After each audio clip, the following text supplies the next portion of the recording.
Hi, this is Ellen with Spiritually Intuitive Readings. I'm going to talk about a very popular topic, and I've got my own views on it, and that is about the twin flames. Twin flames are incredibly popular, and I've been trying to get into some topics that are real popular in the spiritual community. But this one, there is a lot of misconceptions with it. For instance, the ideal romantic partner. There is a lot of a fairy tale with the twin flames that really, if I can just squash that with you guys, would be phenomenal. That is not really what twin flame is about. It has a little bit more of a higher purpose than that. Romance is nice, don't get me wrong. I'm a Capricorn, so you think I wouldn't be romantic or anything. I do believe in romance, and that is all great, but that is not the prerogative of a twin flame relationship. Now, there are a lot of theories. I know Doreen Virtue has written extensively on it, that the two are one soul, they divide, and then they come to Earth lifetime after lifetime. The purpose is to meet up, have that magical moment and various things. They are mirrors of each other. There's some truth in this. There's a little bit of truth. And then eventually, when all the lifetimes are done, they will come together as one soul. Okay, so let's start here. First, the theory of two souls, that are actually of one soul, that actually comes from the Greeks. This is a very old philosophy. This goes back Plato, Aristotle, Socrates. This is a very ancient thing from the Greeks, where you have a soul that divides. But the actual thing, to kind of clear it up with the philosophers, I want you to think of twins, the actual twins you know of that are in one womb, but they are two separate entities. So that is actually what twin flames are, a whole soul and a whole soul, but they share in essence because they are born of the same womb. And that is one of the ways I've tried to explain to people. It's not necessarily that, it's a half and half deal. Really, would spirit have you be born into the world half a soul? I mean, you would always forever feel something is missing. And of course, a lot of people do feel something is missing. And I'll get to that in other videos. We can deal with the void. We all kind of know what a void is. But I think of twins in a womb. You share a womb. There's a similar essence, but you are a whole and complete soul. And the other person is a whole and complete soul. So the two they're kind of one in that sense, but the best way is kind of like how Zen says, not two, not one, both two in one. So keep that in mind. Not two, not one, both two in one, which is very similar to yin and yang. Not two, not one, both two in one. So they don't necessarily need to be identical. As you know, there are fraternal twins. They may be complete opposites of each other, but there normally is going to be something that kind of gives away that you've encountered your twin. Now, astrology is real good indicator. Look at Mars and Venus. If there are similar signs, for a woman, maybe she's met someone and his Venus is in her sun sign. North nodes, especially because that is the direction we're going in astrology, are the north nodes lining up in some way. When you do a synastry, hopefully I'm not over talking people that don't know what their, astrology is, but for those who know something of astrology, when there is a synastry, does anybody's sun fall in the 7th house, which the 7th house is of one-to-one relationships? Those are some, just some cues and some indicators. Or there may even be something funny with the numbers, like, hey, I'm born on the 8th of the month, and he's born on the 8th of the month, so there could be things like that. Sometimes they're a little more subtle, but there could be something like that. But the main thing, especially with the twin, is there is a mirror effect. And it's not always pleasant. You'll feel love. Now, there will be an intense magnetism with the twin, and you will feel a strong love. But they're a mirror, and you're a mirror to them too. So it's almost like you're falling in love with yourself in a strange way. You're deepening the experience. You're learning about more of your purpose as a spiritual being. Here they are as that mirror, and you're seeing deep inside your own soul, your own spirit, and you're connecting with your own divine spark with this encounter. One of the things is, and even Bruce Lee, one of my favorite people, has spoken before, is that we especially learn about who we are in relation with other people. And with the twin flame connection, we can especially even more, the experience is more enriched in learning about ourselves on a deeper level. Like, we can encounter associates and all kinds of people in our everyday world, and we might learn a little something here and there about ourselves in that relation, but especially in a twin flame relationship, it's much deeper. But it's because you're going within and you're seeing something, a deeper part of yourself that you may have not even known existed. And that is especially the magnetism and the pull that you can feel. And it's like falling in love with yourself. You're falling in love with them. Yeah, you are. You're going to do that. You're going to encounter your twin. You're going to fall in love. I'm not going to stop you from that one. I'm not going to say you won't. But you're especially falling in love with who you are as a spiritual being. So, and then, of course, there is the misconception that, oh, you've met the ideal romantic partner, and this is going to be Prince Harry and Meghan Markle and coming together, and everything's going to be bliss, and you're going to go off and live the dream. That does not always happen with the twin flame. As a matter of fact, they part very often, very often.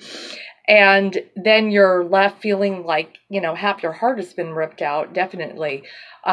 Remember, you're still a whole soul. Put away that misconception. This is not your other half of your soul that's walking away. I know it feels like it. And that is probably why certain spiritualists, when they talk about it, it's more of a feeling in that way. They kind of leave a little bit of a void. And that's what they're going to do, and that is part of the purpose. They're kind of supposed to, and you're going to say, well, that's how miserable, how sad if they leave, to leave that, that big hole in your heart, But they're supposed to do that, because when you have that ache within, when you feel that void when they part, that longing needs to now go to the source. That is what you're going to connect to. That's what's going to fill the void, because that's your partner. Not romantic, of course, but that is your partner, and you're going to eventually get in alignment. Your crown chakra is going to hopefully open, and you're going to get in alignment with the source. And that is especially where, if you can tune into that, and especially evolve, that's where you're going to up your vibration and connect as a spiritual being.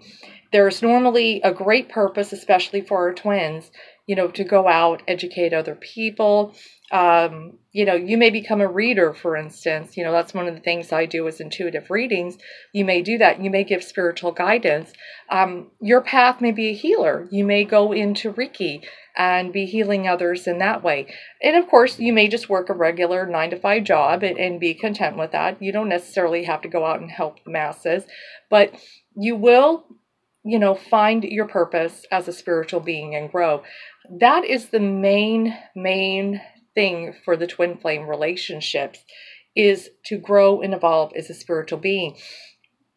Set aside, like, I remember I was reading something someone wrote, how they're the great sexual partner and everything is perfect, and it's like, oh, you're talking like a lower level, you're stuck in the sacral chakra when you're thinking of the twin flame. I mean, come on, when you're 80 years old, is any of that going to matter? You definitely want to evolve past those points, but it's, what is the deeper experience you have with the twin flame? So it's important, we grow up, especially as women, we're growing up with the fairy tale. We watch Cinderella, we watch Snow White, I can't even talk. We watch Sleeping Beauty and these beautiful fairy tales. And so, of course, we're conditioned to a certain degree, that we want that dream, and that would be, that would be great. But when we go into the real world, we are entering the real world now, and we're adults, we're going to deal with more reality. And relationships, they are work, and they are not perfect. They are messy, and we're going to do a lot of soul searching. We're going to a lot of digging. We're dealing with the subconscious mind and all the stuff we've stored back there. A lot of these things come to surface when we are in relationships, because in relation to each other, as I was saying, these people can serve as a mirror, and we see deep into ourselves. And that is especially another thing with the twin flame, is what do I need to work on? If you're dealing with things of codependency, the fear of being alone, that's a big one. Now, that is a big one that I address with people all the time, is really needing to face the fear of being alone. If you have a fear of being alone all the time, you're going to jump into relationships and settle. You're going to end up in relationships that are not good for you. And people can be attracted to your desperation. That's one thing, and they can take advantage of your desperation. So you've got to be comfortable in your own skin. But when you're more whole and complete, you might not end up with the twin, but you might end up with a really great soulmate, and you want to be open to that. But I know they're always going to be special if you've encountered the twin. You don't forget them. I will tell you that right now. If you've encountered your twin, they are going to be, in the back of your mind 24/7. Even if you go and get married and you're married for about 20 years and everything is magical and great, there's always going to be a special place in your heart for that twin, especially if you did the growth, if you, with the spiritual growth, and you did the work and you found yourself. That is one of the keys. Did you find yourself in the relationship, who you are at the core, beyond the ego? And that is one of the things, is stripping off the mask, stripping off the persona, and being who you really are. That is the key in a twin flame relationship. So that's all I really want to say on it. It's just kind of think in a different way with the twin flame, because when you encounter them, you want to be prepared. Hopefully I can prepare you a little bit if you've met them.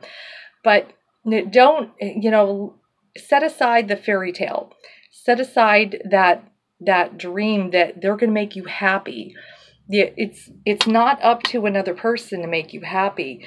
It's up to you to make yourself happy. It's not their job. It's not their responsibility. It's no one's responsibility to give you joy, bliss, love, make you happy. You have to find that within.